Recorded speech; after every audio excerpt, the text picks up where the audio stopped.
Okay, hey gang.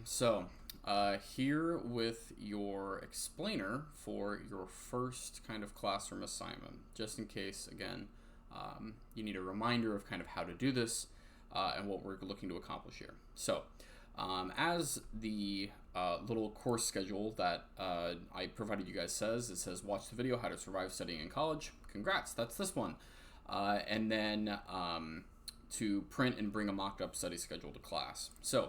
What I want to do here is take a moment and kind of, from an 80,000 foot perspective, talk about what studying in college is like compared to, for example, studying in high school, if you did that, and what we're looking then to kind of create here that will hopefully be a tool that'll be something that you can use that will essentially kind of show you that this is really the way that you have to do it in college if you want to, I don't know, have any sense of sanity.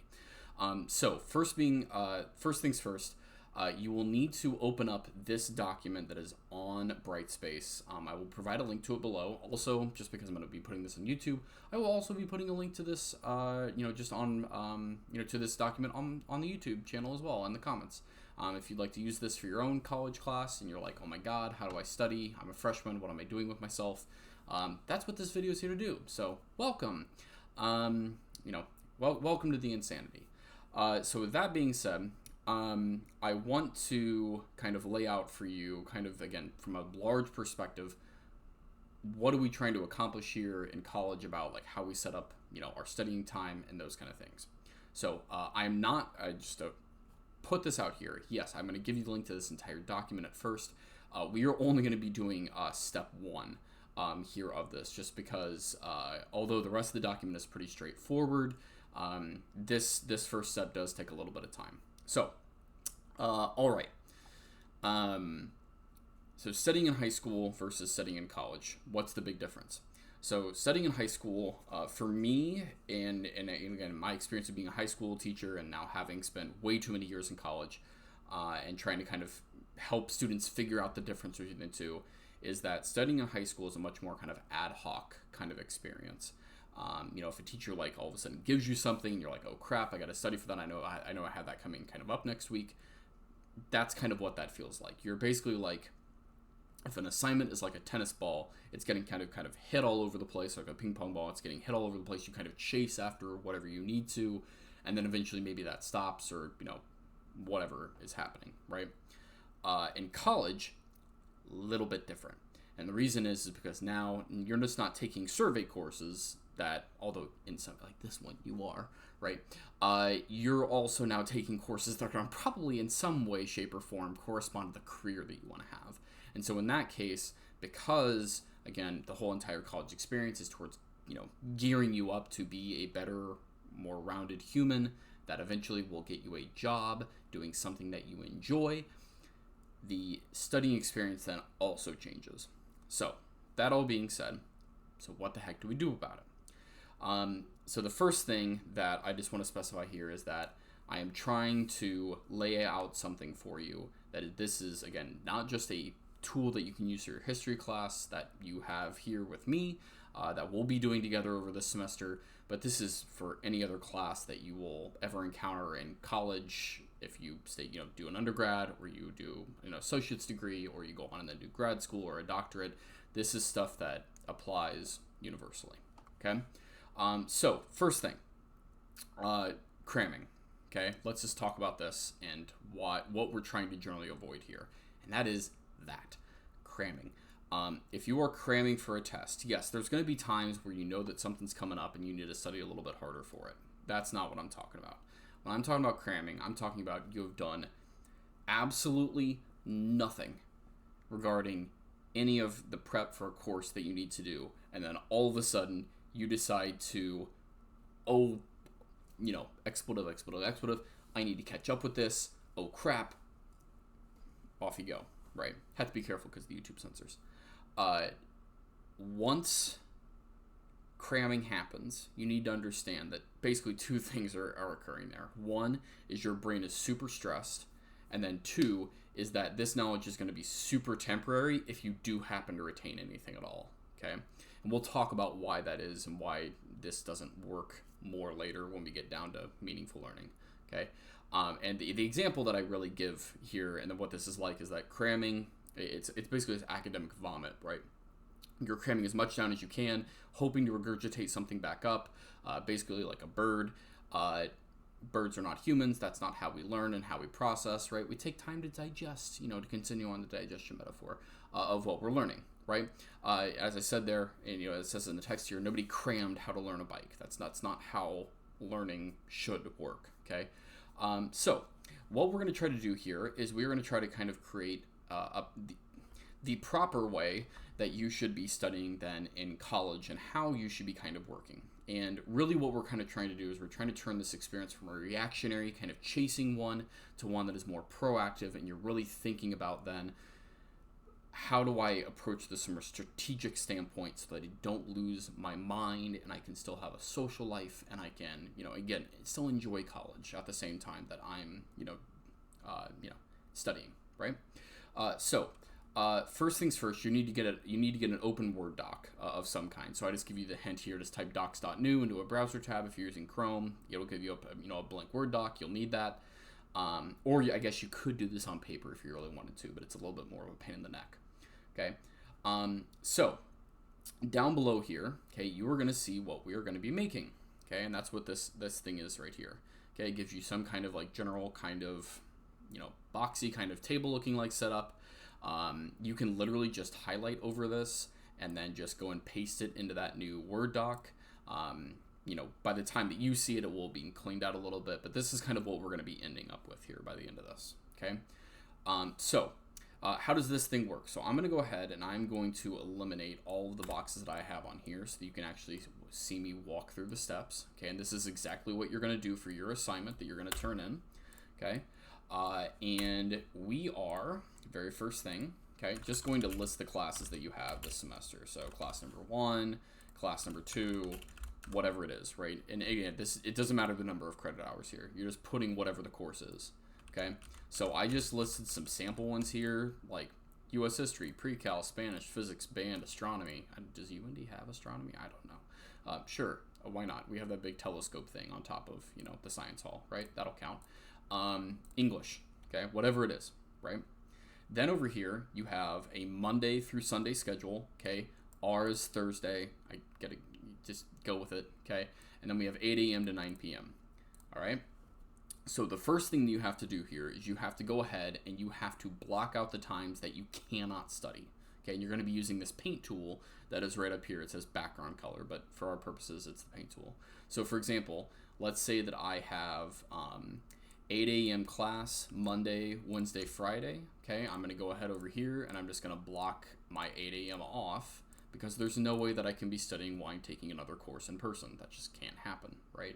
Let's say that I have a 10 p.m. to, again, just giving more samples here of what we could be putting in. Maybe it's a Monday, Thursday, Friday. That'd be a super weird course, but whatever. Okay, and I'm just going to be putting in, just again, filling in random blocks. These could be classes. This could be like, I have practice every single frickin' day, for football. And I'm going to block all those out. Like, I know I can't study then. You could block out lunch if you're going to take an hour for lunch every single day. Again, like, whatever this is, right? You just need to block out the times that you cannot literally be doing studying, right? For whatever reason that is. It could be personal time that you want to have with people, right? It could be like, I'm going to be doing all my studying at 1 a.m., which is a choice. Okay, that's fine if that's what you want to do, whatever. But that means that you need to add some additional rows down here, right? So you can customize this thing to whatever it needs to be, yeah? The second thing you need to then do before you do anything else is you need to rank, at least to your best guess that you can right now, the difficulty or the amount of time that you think a course is going to take you to study for. So for example, because you're like, oh God, Professor Ridgway is going to be freaking impossible. I'm going to, put that as rank number 1. That's my hardest. Spanish 2 because no habla español. Astronomy, physics, okay, pre-cal. You just go through and do them all, right? Okay. You also might have like other things on here that you might need to study for that aren't technically a class. So for example, like I don't know, like, if you have a club that you're a part of and like you want to put more time into that, you could put that, I guess, over here. It's not necessarily a class, but you get the idea, right? These are just, again, obligations, okay? Then what you're doing, okay, is you are going to come up with, and you can see here, I've got like a little 2 or 1 letter like acronym for each course, and you're going to plug in the times based on the ranking. Okay, so you do 1 first, 2 second, 3 third, right?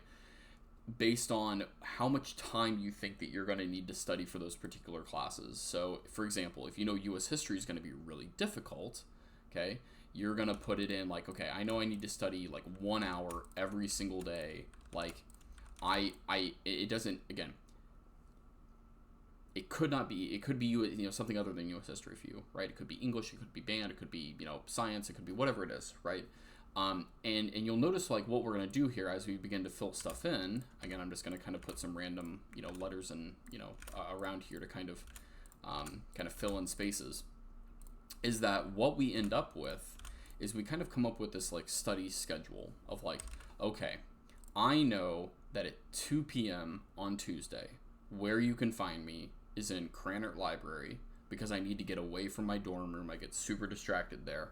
I'm going to go study U.S. history for an hour there.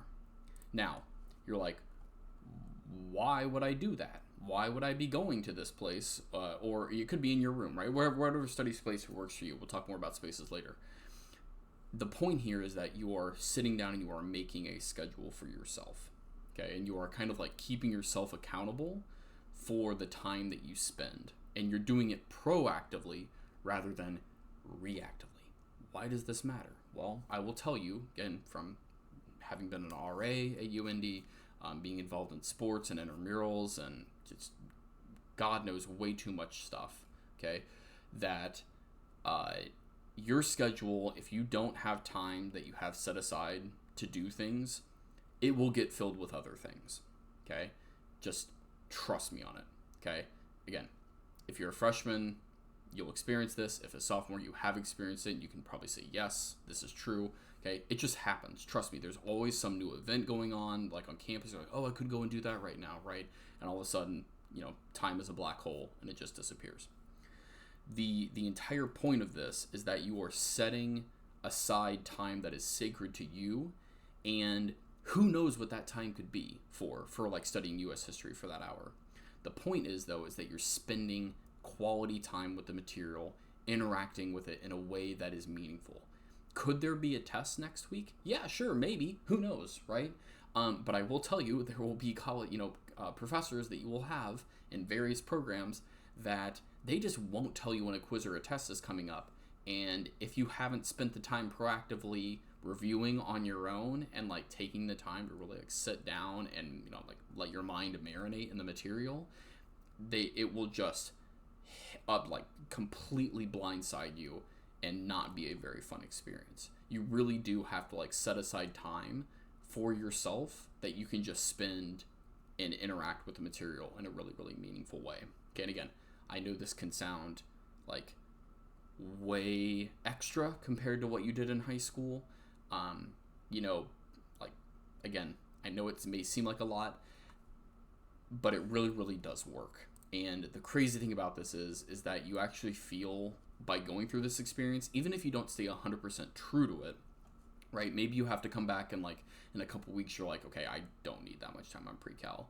Like this class is going to be super easy. And you take it off and you remove it. You're actively thinking about what you need to work on and reflecting, and that in and of itself is a really, really good process, right?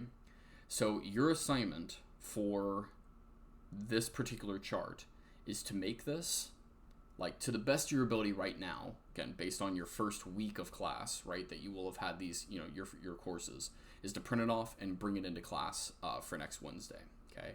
And this actually will be a class assignment, as ridiculous as this sounds. Not worth a ton of points, but worth some points, okay? Because I want to see that you are actually thinking about how you're going to set up studying for this course in a meaningful way, but then also to thinking about how you're setting yourself up for success in other courses as well, okay? So again, all we're doing here right now is just setting the time down in a proactive way that we feel like we have a little bit of a sense of control in our life, okay? Other than that, that's really the main walkthrough I wanted to give through for this assignment and what I'm expecting out of you. Again, you need to have like your name up here so I when you print it out and you hand it to me whose schedule it is, and you need to have to your best of your ability this done for me on Wednesday. So with that, I look forward to seeing what you make, and I'll see you guys next time. Bye.